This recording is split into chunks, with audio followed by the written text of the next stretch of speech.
扩散模型正成为生成式 AI 领域的技术引擎。图像、视频、音频这项技术正在逐渐影响多模态内容的生成方式。比如很知名的开源软件 Stable Diffusion Web UI 和 Diffuser， 以及商业化的软件 Midjourney、DALL-E、Runway， 还有最近非常流行的视频类的生成工具 Pika， 还有 Sora， 以及音频工具，特别是音乐类的生成工具，像 MusicGen、Stable Audio， 还有 Suno 等等。这一系列的应用和产品都是基于扩散模型的。那么什么是扩散模型？它的简要原理是怎样的？人工智能是如何实现文本生成图像的？今天的这一期节目，我们就来聊聊扩散模型。扩散是一个物理的概念，假想你有一杯水，往里面放了点颜料，这个颜料就慢慢的扩散开来，直到达到一个平衡的状态，这是一个正向的扩散过程。而反向的就是我们手里已经有了这一杯渗透了颜料的水，想要恢复到清水的状态。现在你就已经掌握了扩散模型的核心思想。扩散模型常常是被用来生成图像，就像刚才的那个例子一样。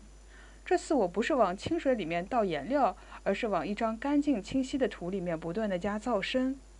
在图像领域，我们把这些乱糟糟的点就叫做噪声，因为图像表达的是清晰的信号，而这些杂乱的点是混淆的信号，就像是和谐音乐里的噪声。我们就像这样一次又一次的添加噪声，直到这张图变成面目全非的样子。这个时候，我们开启反向扩散的模式，想要让它一步一步的去噪，从而恢复到最初的模样，重建原来清晰的这张图。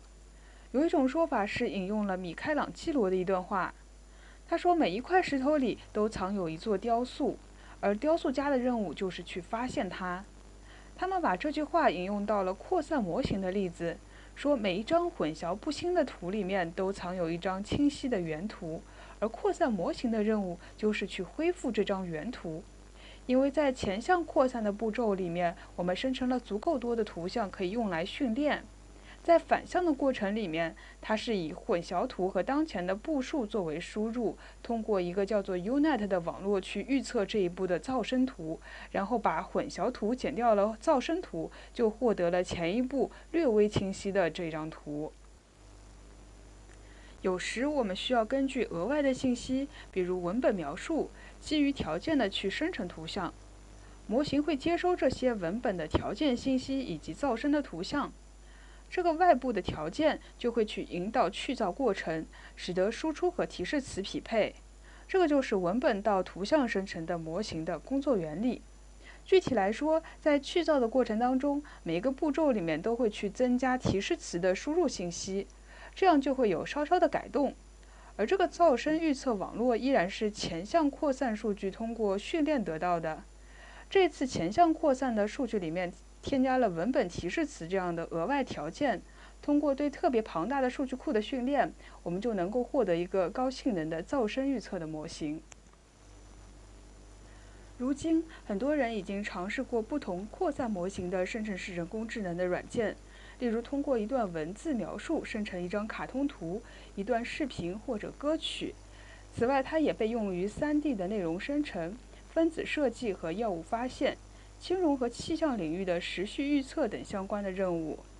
基于扩散模型的产品和工具正在各个领域快速的普及和进化，极大地拓展了人类的创造力和生产力边界。